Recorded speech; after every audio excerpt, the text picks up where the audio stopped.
शांति 4 मई 2022 की साकार मुरली है।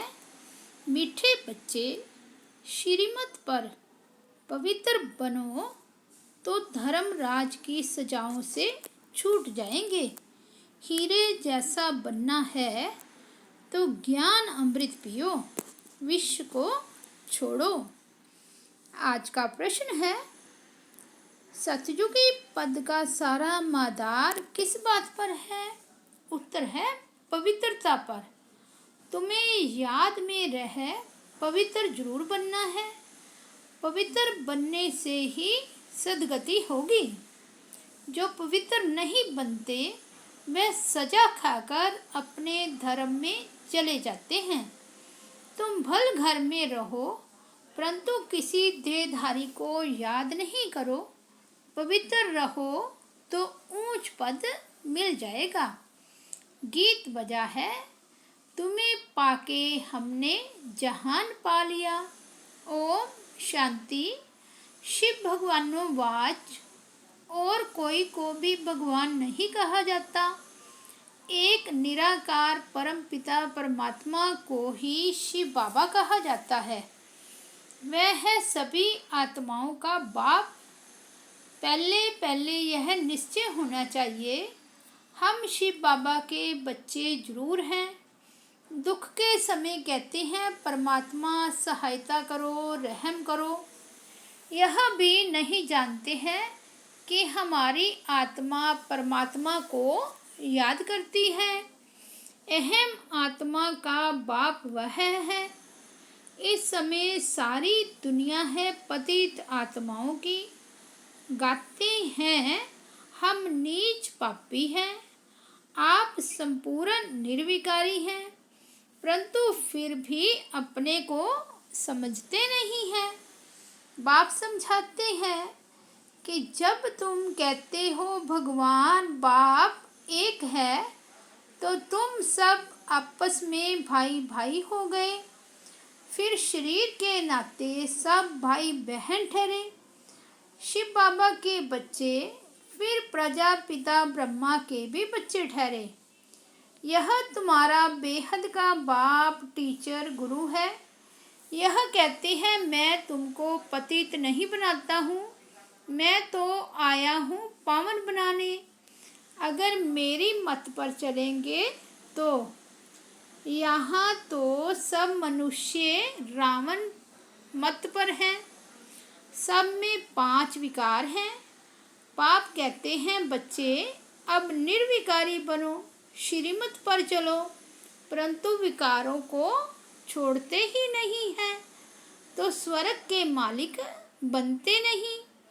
सब अजामिल जैसे पापी बन गए हैं।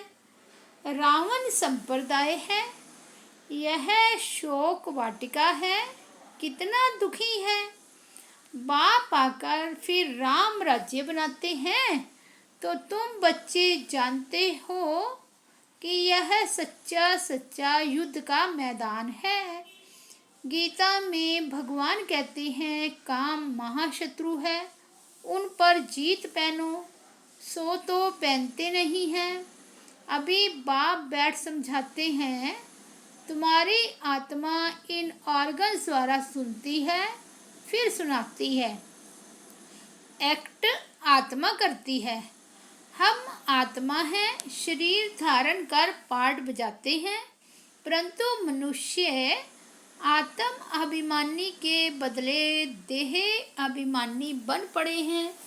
अब बाप कहते हैं देही अभिमानी बनो। सतयुग में आत्म अभिमानी रहते हैं, परमात्मा को नहीं जानते हैं। यहाँ तुम देह अभिमानी हो और परमात्मा को भी नहीं जानते हो, इसलिए तुम्हारी ऐसी दुर्गति हो गई है। दुर्गति को भी समझते नहीं। जिनके पास धन बहुत है वह तो समझते हैं हम स्वर्ग में बैठे हैं। बाप कहते हैं यह सब गरीब बन जाते हैं क्योंकि विनाश होना है। विनाश होना तो अच्छा है ना। हम फिर मुक्ति धाम में चले जाएंगे। इसमें तो खुश होना चाहिए। तुम मरने के लिए तैयारी कर रहे हो। मनुष्य तो मरने से डरते हैं। बाप तुमको वैकुंठ ले चलने के लिए लायक बना रहे हैं। पतित दुनिया में ही जन्म लेते रहते हैं। स्वर्गवासी कोई भी नहीं होते। मूल बात बाप कहते हैं, पवित्र बनो। पवित्र बनने बगैर पवित्र दुनिया में चल नहीं सकेंगे। पवित्रता पर ही अबलाओं पर मार पड़ती है। विष को अमृत समझते हैं। बाप कहते हैं, ज्ञान अमृत से तुमको हीरे जैसा बनाता हूँ। फिर तुम विष खाकर कोड़ी जैसा क्यों बनते हो? आधा कल्प तुमने विष खाया, अब मेरी आज्ञा मानो, नहीं तो धर्मराज के डंडे खाने पड़ेंगे। लौकिक बाप भी कहते हैं, बच्चे ऐसा काम नहीं करो जो कुल का नाम बदनाम हो। बेहद का बाप कहते हैं, श्रीमत पर चलो, पवित्र बनो। अगर काम चिता पर बैठे तो तुम्हारा मुंह काला तो है और ही काला हो जाएगा। अभी तुमको ज्ञान चिता पर बिठाए गोरा बनाते हैं। काम चिता पर बैठने से स्वर्ग का मुंह भी नहीं देख सकेंगे। इसलिए बाप कहते हैं, अब श्रीमत पर चलो। बाप तो बच्चों से ही बात करेंगे ना। बच्चे ही जानते हैं बाप हमको स्वर्ग का वर्षा देने आए हैं। कलयुग अब पूरा होना है। जो बाप की श्रीमत पर चलेंगे उनकी ही सद्गति होगी। पवित्र नहीं बनेंगे तो सजा खाकर अपने धर्म में चले जाएंगे। भारतवासी ही स्वर्गवासी थे, अब पतित बन पड़े हैं। स्वर्ग का पता ही नहीं है। तो बाप कहते हैं, तुम मेरी श्रीमत पर न चल, औरों की मत पर चल। विकार में गए तो मरे, फिर भल पिछाड़ी में स्वर्ग में आएंगे, परंतु पद बहुत हल्का पाएंगे। अभी जो साहूकार हैं वह गरीब बन जाते हैं। जो जहाँ गरीब है वह साहूकार बनेंगे। बाप गरीब निवाज है। सारा मदार पवित्रता पर है। बाप के साथ योग लगाने से तुम पावन बनेंगे। बाप बच्चों को समझाते हैं, मैं तुमको राह योग सिखलाता हूँ। मैं घर बार नहीं छुड़ाता हूँ। भल घर में रहो, परंतु विकार में मत जाओ। और कोई भी देहधारी को याद नहीं करो। इस समय सब पतित हैं। सतयुग में पावन देवता थे, इस समय वह भी पतित बन पड़े हैं। पुनर्जन्म लेते लेते अब अंतिम जन्म हो गया है। तुम सब पार्वतियाँ हो। तुमको अब अमरनाथ बाप अमर कथा सुना रहे हैं, अमरपुरी का मालिक बनाने। तो अब अमरनाथ बाप को याद करो। याद से ही तुम्हारे विक्रम विनाश होंगे। बाकी शिव शंकर व पार्वती कोई पहाड़ों पर नहीं बैठे हैं। यह सब भक्ति मार्ग के धक्के हैं। आधा कल्प बहुत धक्के खाए हैं। अब बाबा कहते हैं, मैं तुमको स्वर्ग में ले जाऊंगा। सतयुग में सुख ही सुख है, न धक्के खाते न गिरते। मुख्य बात है ही पवित्र रहने की। यहाँ जब बहुत अत्याचार करते हैं तो पाप का घड़ा भर जाता है और विनाश होता है। अब एक जन्म पवित्र बनो तो पवित्र दुनिया के मालिक बन जाएंगे।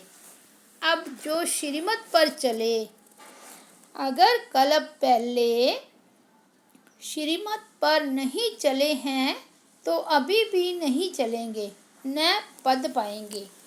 एक बाप के तुम बच्चे हो, तुम तो आपस में भाई बहन हो गए, परंतु बाप का बनकर अगर गिरे तो और भी रसातल में चले जाएंगे और ही पापात्मा बन पड़ेंगे। यह है ईश्वरीय गवर्नमेंट। अगर मेरी मत पर पवित्र नहीं बने तो धर्मराज द्वारा बहुत कड़ी सजा खानी पड़ेगी। जन्म जन्मांतर के जो पाप किए हैं उन सब की सजा खाकर हिसाब किताब चुकतू करना होगा। या तो योग बल से विकर्मों को भस्म करना होगा या तो बहुत कड़ी सजा खानी पड़ेगी। कितने ढेर ब्रह्मा कुमार और कुमारियां हैं, सब पवित्र रहती हैं, भारत को स्वर्ग बनाते हैं। तुम हो शिव शक्ति, पांडव सेना, गोप गोपियाँ, इसमें दोनों आ जाते हैं। भगवान तुमको पढ़ाते हैं, लक्ष्मी नारायण को भगवती भगवान कहते हैं, उन्हों को जरूर भगवान ने ही वर्षा दिया होगा। भगवान ही आकर तुमको देवता बनाते हैं। सतयुग में जथा राजा रानी तथा प्रजा रहते हैं, सब श्रेष्ठाचारी थे। अब राम राज्य है। अगर राम राज्य में चलना है तो पवित्र बनो और राम की मत पर चलो। रावण की मत से तो तुम्हारी दुर्गति होती है। गाया हुआ भी है, किनकी दबी रहेगी धूल में, किनकी राजा खाए, किनकी चोर लूट ले जाए, किनकी आग जलाए, सफली होगी उनकी जो धनी के लेखे लाए। सोना आदि जमीन में दीवारों में छिपाते हैं, अचानक मरेंगे तो सब कुछ वहाँ ही रह जाएगा, विनाश तो होना ही है। अर्थक्वेक आदि जब होती है तो चोर लोग भी बहुत निकल पड़ते हैं। अब धनी बाप आया है तुमको अपना बनाकर विश्व का मालिक बनाने। आजकल वानप्रस्थ अवस्था में भी विकार बिगड़ रह नहीं सकते, बिल्कुल ही तमो प्रधान हो गए हैं। बाप को पहचानते ही नहीं। बाप कहते हैं मैं पवित्र बनाने आया हूँ। अगर विकार में जाएंगे तो बड़ी कड़ी सजा खानी पड़ेगी। मैं पवित्र बनाए पवित्र दुनिया स्थापन करने आया हूँ, तुम फिर पतित बन विघ्न डालते हो, स्वर्ग की रचना करने में बाधा डालते हो तो बहुत कड़ी सजा खानी पड़ेगी। मैं आया हूँ तुमको स्वर्गवासी बनाने के लिए। अगर विकार नहीं छोड़ेंगे तो धर्मराज द्वारा बहुत मारे जाएंगे, बहुत त्राही त्राही करनी पड़ेगी। यह इंद्र सभा है, कहानी है ना, वहाँ ज्ञान पर्या थी। किसी पतित को ले आई तो उनका वाइब्रेशन आता था। यहाँ सभा में किसी पतित को नहीं बिठाया जाता है। पवित्रता की प्रतिज्ञा करने बगैर बिठाया नहीं जाता, नहीं तो फिर ले आने वाले पर भी दोष पड़ जाता है। बाप तो जानते हैं फिर भी ले आते हैं तो शिक्षा दी जाती है। शिव बाबा को याद करने से आत्मा शुद्ध हो जाती है, वायुमंडल में साइलेंस हो जाती है। बाप ही बैठ परिचय देते हैं, मैं तुम्हारा बाप हूँ। 5000 वर्ष पहले मुआफिक तुमको मनुष्य से देवता बनाने आया हूँ। बेहद के बाप से बेहद सुख का वर्षा लेना है। अच्छा, मीठे मीठे सिकिलदे बच्चों प्रति माता पिता बाप दादा का याद प्यार और गुड मॉर्निंग। रूहानी बाप की रूहानी बच्चों को नमस्ते। हम रूहानी बच्चों की रूहानी बाप दादा को याद प्यार गुड मॉर्निंग और नमस्ते। धारणा के लिए मुख्य सार, फर्स्ट पॉइंट है, योग बल द्वारा विकर्मों के सब हिसाब किताब चुकतू कर आत्मा को शुद्ध और वायुमंडल को शांत बनाना है। सेकंड पॉइंट है, बाप की श्रीमत पर संपूर्ण पावन बनने की प्रतिज्ञा करनी है। विकारों के वश होकर स्वर्ग की रचना में विघ्न रूप नहीं बनना है। वरदान है, मन बुद्धि की स्वच्छता द्वारा यथार्थ निर्णय लेने वाले सफलता संपन्न भव। किसी भी कार्य में सफलता तब प्राप्त होती है जब समय पर बुद्धि यथार्थ निर्णय देती है, लेकिन निर्णय शक्ति काम तब करती है जब मन बुद्धि स्वच्छ हो, कोई भी किचड़ा न हो।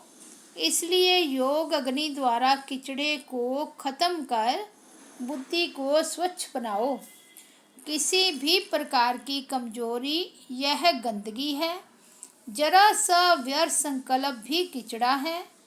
जब यह किचड़ा समाप्त हो तब बेफिक्र रहेंगे और स्वच्छ बुद्धि होने से हर कार्य में सफलता प्राप्त होगी।